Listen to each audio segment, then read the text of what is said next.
Assalamualaikum warahmatullahi wabarakatuh. Saya Nur Syarifah Najwa binti Syarifuddin akan menerangkan berkaitan rationality dan kenakalan di bawah tajuk Individual Causes of Delinquency. Apa itu rationality dan kenakalan? Rationality dan kenakalan ini adalah pada tahun 1970-an dan 1980-an terdapat pelbagai bidang akademik. Dia dah mula melihat jenayah ini sebagai hasil pilihan rasional. Dalam model ekonomi juga dah menunjukkan yang jenayah ni dia dah start dilihat sebagai transaksi ekonomi, ataupun yang kedua adalah sebagai pilihan pekerjaan yang melibatkan pengiraan kos dan faedah. Contohnya adalah seperti rumah di kawasan sepadan. Mereka lebih berisiko tinggi untuk dipecah masuk sebab penjenayah ni dah memilih sasaran dia secara rasional. Disusun dengan teori pilihan rasional.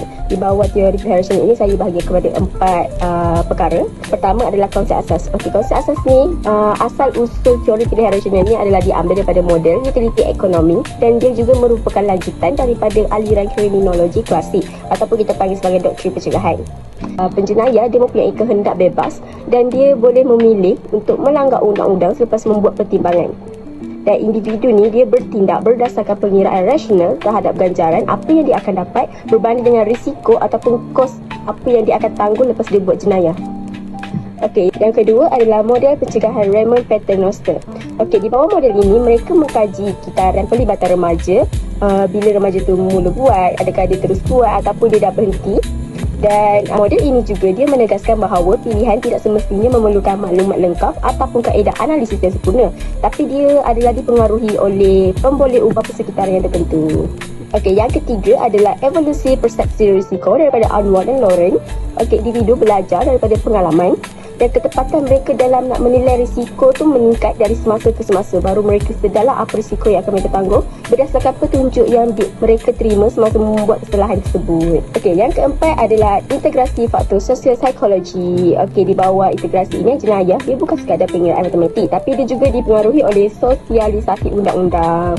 Seterusnya, dari segi faktor dalaman, kematangan perkembangan dan kesihatan mental pun dia memainkan peranan penting dalam menentukan bagaimana seseorang itu menilai risiko suatu jenayah. Bawah pendekatan aktiviti rutin ini terdapat 3 kajian penting yang menyumbang kepada literatur. Okey, yang pertama adalah daripada Lawrence E. Cohen and Marcus Fawcett. Okey, mereka diorang punya kajian ni dipandu oleh konsep ekologi dan rationality pesalah, dan dia membangunkan pendekatan aktiviti rutin untuk analisis trend dan kitaran kadar jenayah.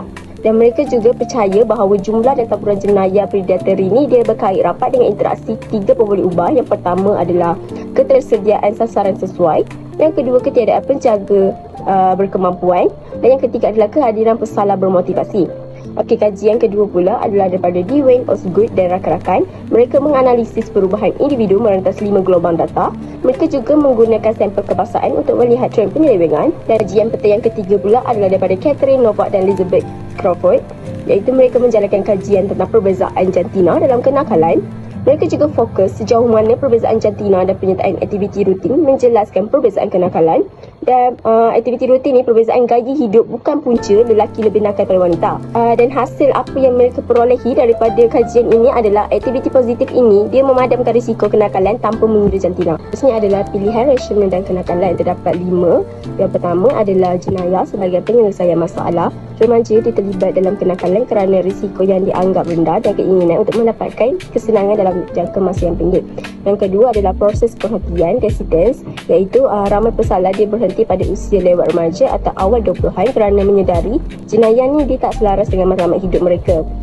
Yang ketiga adalah cabaran terhadap teori rationality, iaitu teori rationality ini tak boleh diaplikasikan kepada semua remaja sebab individu dengan masalah mental atau gangguan impulsif dia boleh bertindak berdasarkan dorongan emosi, bukan kehendak bebas yang rasional. Empat adalah konsep darjah kebebasan dan konteks. Dalam situasi tertentu, remaja dia mempunyai kawalan penuh, manakala dalam situasi lain seperti tekanan rakan sebaya ataupun emosi yang meluap, kawalan mereka sangat terhad. Yang kelima adalah perbezaan individu, dan ini adalah daripada pandangan Robert Edner, iaitu di bawah tajuk ini dia mengatakan bahawa yang individu ni ada had pilihannya, itu kebebasan memilih berbeza, dan dia adalah mengikut faktor biologi, psikologi dan sosial.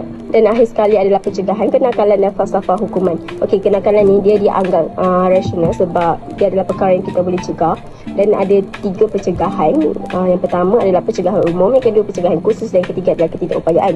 Okey, pencegahan umum ni adalah hukuman tu dia bertujuan nak bagi mesej kepada orang lain, dan hukuman ni adalah secara terbuka supaya mereka takut untuk buat kesalahan tersebut.